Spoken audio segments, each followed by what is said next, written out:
জয় হিন্দ জয় Bharat. Dear viewers, recently কানাডার প্রধানমন্ত্রী mark কেনে ভারতের প্রধানমন্ত্রী নরেন্দ্র মোদীকে ফোন করে কানাডায় আয়োজিত G7 সম্মেলনে অংশ নেওয়ার জন্য আমন্ত্রণ জানিয়েছেন। আর এই আমন্ত্রণটা এমন একটা সময় এসেছে যখন ভারত আর কানাডার সম্পর্ক খুব একটা ভালো জায়গায় নেই। তাই খুব স্বাভাবিকভাবে প্রশ্ন উঠছে যে এই টানপোড়েনের মধ্যেও কানাডা হঠাৎ কেন ভারতকে আমন্ত্রণ জানালো? ভারতের এমন কি গুরুত্ব যে অফিসিয়াল সদস্য না হওয়া সত্ত্বেও G7 এর মতো একটা গোষ্ঠী ভারতের প্রয়োজনীয়তাকে অনুভব করতে শুরু করলো?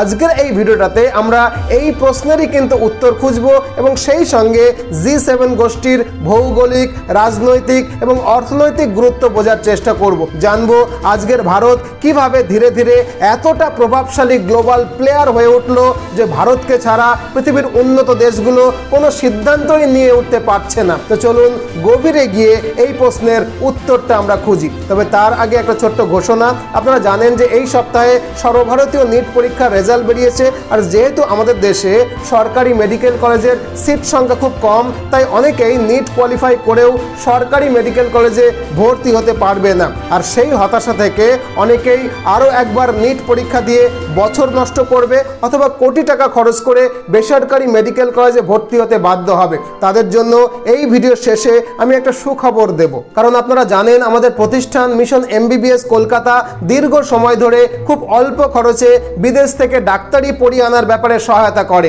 তাই যদি আপনার ছেলে বা মেয়ে এবার সরকারি মেডিকেল কলেজে চান্স না পায়, তাহলে আরও একবার বছর নষ্ট না করে অথবা কোটি টাকা খরচ করে বেসরকারি কলেজে ভর্তি না হয়ে তার 4 ভাগের 1 ভাগ টাকায় বিদেশের মেডিকেল কলেজ থেকে MBBS করিয়ে আনতে পারেন। আপনি চাইলে এই ভিডিওর শেষে বিস্তারিতভাবে জেনে নিতে পারেন অথবা ডেসক্রিপশনে দেওয়া নম্বরে যোগাযোগ করে বিস্তারিত জানতে পারেন। চাইলে আমাদের কলকাতার অফিসে এসেও সরাসরি কথা বলতে পারেন। তো চলুন মূল আলোচনায় ফিরি। দেখুন, আমরা জানি এবছর G7 এর বৈঠক কানাডার আলবার্টা শহরে অনুষ্ঠিত হবে। আর আমরা এটাও জানি যে ভারত এই G7 জোটের সদস্য নয়। তা সত্ত্বেও কানাডার বর্তমান প্রধানমন্ত্রী মার্ক কেনে ভারতের প্রধানমন্ত্রী নরেন্দ্র মোদীকে এবারে G7 সম্মেলনে যোগ দেওয়ার আমন্ত্রণ জানিয়েছে।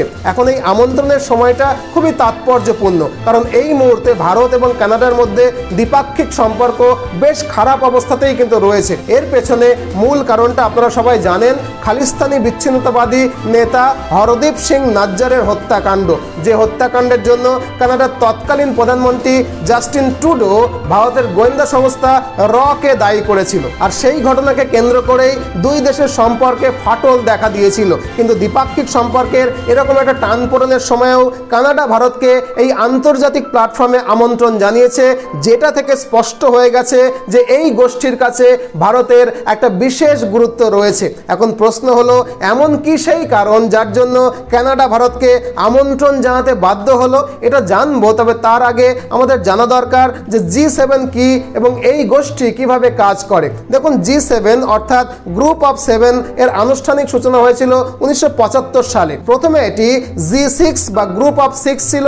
সেই সময় এর সদস্য ছিল যুক্তরাষ্ট্র, ফ্রান্স, ইতালি, জাপান, যুক্তরাজ্য এবং তৎকালীন পশ্চিম জার্মানি। এই 6 দেশ মূলত তেল সংকট এবং গ্লোবাল মন্দাকে সামলানোর জন্যই একত্রিত হয়েছিল। কারণ 1973 এবং 74 সালের সময়ে পেট্রোলিয়াম রপ্তানিকারী দেশগুলোর সংস্থা ওপেক বিশ্ববাজারে তেলের রপ্তানি হঠাৎ করে কমিয়ে দিয়েছিল। আর যার ফলে পশ্চিমা দেশগুলোতে জ্বালানির দাম হু হু করে বাড়তে শুরু করে এবং তাদের ইকোনমিক গ্রোথ থমকে দাঁড়ায়। এই সংকট মোকাবিলা করার জন্যই এই 6 দেশ একত্রিত হয়ে এই জোট গঠন করে এবং পরে 1976 সালে কানাডা যোগ দেওয়ায় এটি হয়ে ওঠে G7।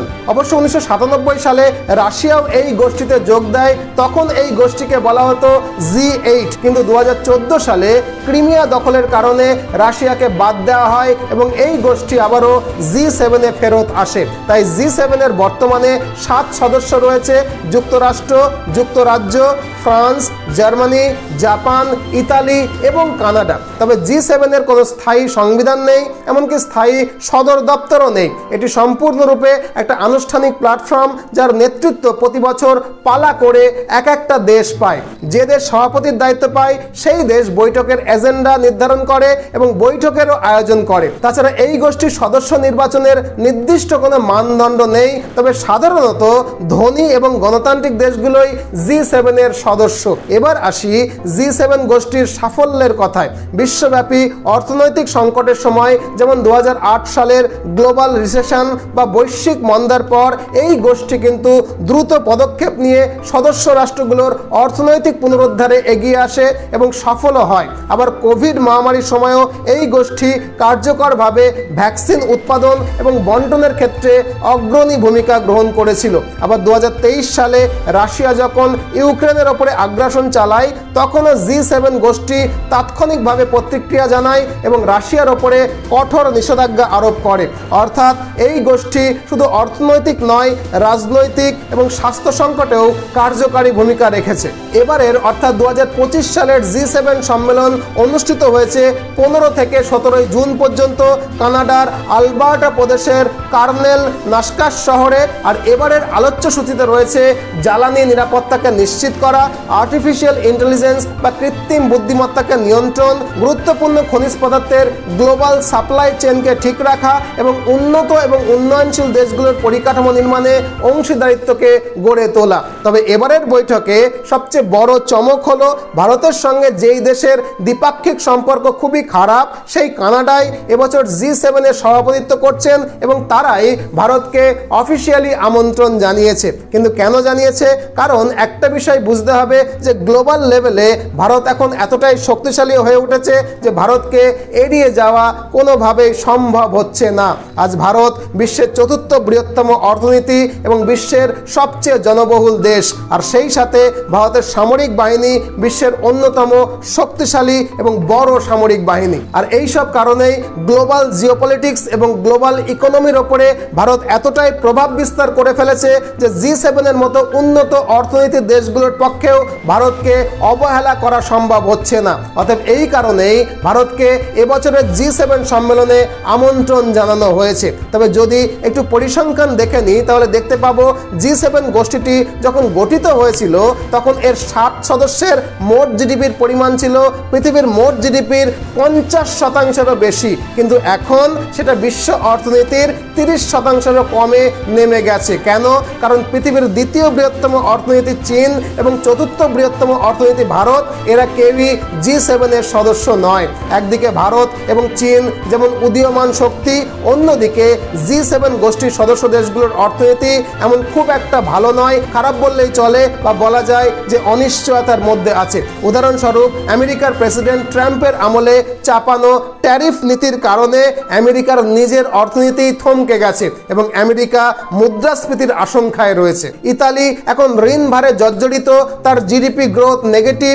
জাপানের জন্মহার কম হওয়ার কারণে সেখানে অর্থনৈতিক স্থবিরতা দেখা দিচ্ছে। শুনলে আপনি অবাক হবেন যে 2025-এ জাপানের জিডিপি 1995 সালের জাপানের জিডিপির থেকেও কম। আর এই প্রেক্ষাপটে ভারত এখন গ্লোবাল ইকোনমিক পাওয়ার। তবে ভারত শুধু চতুর্থ বৃহত্তম অর্থনীতি নয়, ভারত এখন fastest growing economy of the world, অর্থাৎ বিশ্বের সবচেয়ে দ্রুত বর্ধনশীল অর্থনীতি। তাছাড়া আজকের দিনে ভারতের কাছে রয়েছে বিশ্বের সবচেয়ে বড় জনসংখ্যা, যার মানে হলো পৃথিবীর সবচেয়ে বড় বাজার এবং সেই সঙ্গে দক্ষ কর্মশক্তি। ফলে G7 এর সদস্য দেশগুলোর জন্য ভারত একটা বড় বাজার, বড় বিনিয়োগ ক্ষেত্র এবং ট্রেড পার্টনার এবং প্রযুক্তির সহযোগী হয়ে উঠেছে। তাছাড়া আমেরিকা এখন চীনের উত্থান ঠেকাতে ব্যস্ত, আর অন্যদিকে G7 এর ইউরোপীয় সদস্যরা ইউক্রেন রাশিয়ার সংঘাত নিয়েই অনেক বেশি মনোযোগী।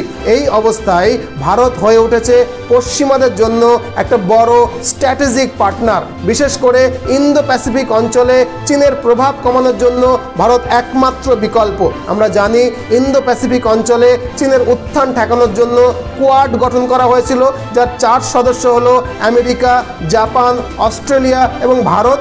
এদের মধ্যে আমেরিকা এবং জাপান আগে থাকতেই G7 এর সদস্য, অস্ট্রেলিয়া G7 এর স্থায়ী আমন্ত্রিত সদস্য বাকি ছিল ভারত। তাই ভারতকে G7-এ আমন্ত্রণ করা ছাড়া আর কোনো উপায় ছিল না। এবারের আমন্ত্রণ জানালো, পরের বার হয়তো স্থায়ী সদস্য করার জন্যও প্রস্তাব দেবে। অবশ্য অন্যান্য আরও কয়েকটা দিকেও ভারতের বিশেষ গুরুত্ব রয়েছে। যেমন এক, এই মুহূর্তে ভারত গোটা পৃথিবীকে ওষুধ এবং ওষুধ তৈরির প্রয়োজনীয় কাঁচামালকে সাপ্লাই করে। আর দুই, চীনের পরেই ভারত পৃথিবীর দ্বিতীয় গুরুত্বপূর্ণ ক্রিটিক্যাল মিনারেলস সরবরাহকারী দেশ।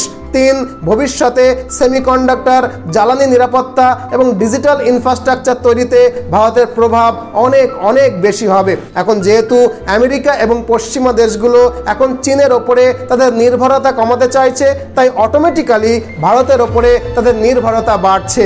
উদাহরণস্বরূপ মোবাইল জায়েন্ট অ্যাপেল ইতিমধ্যেই তাদের কিছু উৎপাদন চীন থেকে সরিয়ে ভারতে নিয়ে এসেছে। এছাড়া ভবিষ্যতের দিকে তাকালে দেখা যায় ভারতের টেকনোলজিক্যাল ক্যাপাবিলিটি বা প্রযুক্তিগত সক্ষমতা এখন বিশ্বজুড়ে অত্যন্ত প্রাসঙ্গিক, বিশেষ করে আর্টিফিশিয়াল ইন্টেলিজেন্স, মহাকাশ প্রযুক্তি এবং ডিজিটাল পাবলিক ইনফ্রাস্ট্রাকচার যেমন ইউপিআই প্রভৃতি ক্ষেত্রে। আর এই ক্ষেত্রগুলোতে ভারত এখন এতটাই উন্নত যে ভারতকে বাদ দিয়ে G7 কেন, বাকি পৃথিবীও চলতে পারবে না। তো এই হলো সেই বাস্তব কারণ যার জন্য G7 দেশগুলো এখনো ভারতের প্রয়োজন অনুভব করছে। তাই এবারে G7 বৈঠকে ভারত এখন শুধুই আমন্ত্রিত অতিথি নয়, একটা কেন্দ্রীয় শক্তি হিসাবে অংশগ্রহণ করেছে। এটা প্রমাণ করে যে আজ ভারত বিশ্ব রাজনীতি এবং অর্থনীতির গুরুত্বপূর্ণ স্তম্ভ, আগামীর গ্লোবাল সুপার পাওয়ার এবং আমাদের ভাষায় বিশ্বগুরু। তো এই হলো সম্পূর্ণ আলোচনা। আশা করি আপনাদেরকে বিষয়টা বুঝিয়ে বলতে পারলাম। এখন আপনাদের কাছে আমার প্রশ্ন, G7-এ ভারতের এই রকম শক্তিশালী উপস্থিতি ভারতকে আগামীর বিশ্ব শক্তি হিসাবে গড়ে তোলার ইঙ্গিত দিচ্ছে কি? আপনি কি মনে করেন? আপনার মূল্যবান কমেন্ট বক্সে জানাতে ভুলবেন না। আর যদি ভিডিওটা ভালো লাগে নিশ্চয়ই একটা লাইক করবেন। আর যদি এখনও চ্যানেলটাকে সাবস্ক্রাইব করে না থাকেন নিশ্চয়ই চ্যানেলটাকে সাবস্ক্রাইব করে নেবেন। আর হ্যাঁ, ভিডিওর শুরুতে আমরা আমাদের প্রতিষ্ঠান মিশন MBBS কলকাতা সম্পর্কে যেটা বলছিলাম, আপনারা জানেন যে এই সপ্তাহে সর্বভারতীয় নিট পরীক্ষার রেজাল্ট বেরিয়েছে এবং রেজাল্ট বেরোনোর পরেই মেডিকেল কলেজগুলোতে ভর্তির প্রক্রিয়াও শুরু হয়েছে। যেহেতু ভারতের মেডিকেলের সিট সংখ্যা ভীষণ কম, তাই স্বাভাবিকভাবেই অনেকেই ভর্তি হতে পারবে না এবং অনেকেই কোটি টাকা খরচ করে ভারতের বেসরকারি মেডিকেল কলেজগুলোতে ভর্তি হতে বাধ্য হবে। যদিও ভারতের কোনো বেসরকারি মেডিকেল কলেজে পড়তে যে পরিমাণে টাকা খরচ হয় তার 1/4 টাকায় বিদেশের কোনো ভালো মেডিকেল কলেজ থেকে MBBS পাশ করে দেশে ফিরে আসা যায়। কিন্তু অনেকেই এই সুযোগ পায় না, কারণ তাদের কাছে বিদেশের মেডিকেল কলেজে কীভাবে ভর্তি হতে হয় সেই বিষয়ে কোনো তথ্য বা যোগাযোগ থাকে না। তাই যদি নিট পরীক্ষার রেজাল্ট বের হওয়ার পরে আপনার ছেলে বা মেয়ে সরকারি মেডিকেল কলেজে ভর্তি হতে না পারে, তাহলে অনায়াসে তাকে খুব অল্প খরচে বিদেশ থেকে ডাক্তারি পড়িয়ে আনতে পারেন। সেক্ষেত্রে আমরা আপনাকে student loan, visa, passport, medical কলেজে ভর্তি, হোস্টেল ব্যবস্থা করে দিতে পারি। এখানে একটা কথা না বললেই নয় যে বিদেশে ছেলে বা মেয়েকে পড়াতে পাঠাতে গিয়ে অনেকেই এই দুশ্চিন্তায় ভোগেন যে বিদেশে পড়া চলাকালীন যদি কোনো অসুবিধা হয় তাহলে তাদেরকে ওই বিদেশ বিভয়ে কে হেল্প করবে।